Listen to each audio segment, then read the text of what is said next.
What do I even write about on Substack? That is one of the biggest overwhelm points I see with Substack. It usually shows up something like this.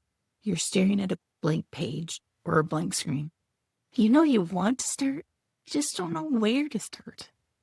It's not that people don't have ideas, it's they don't want to ramble on. They don't want to waste time.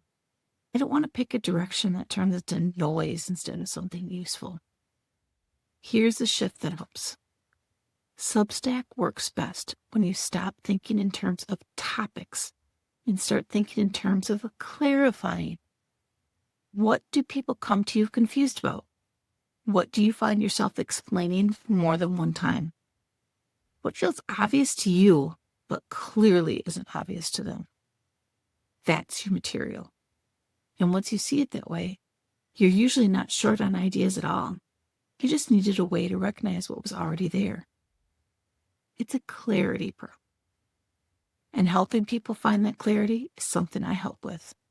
All right, talk to you again soon.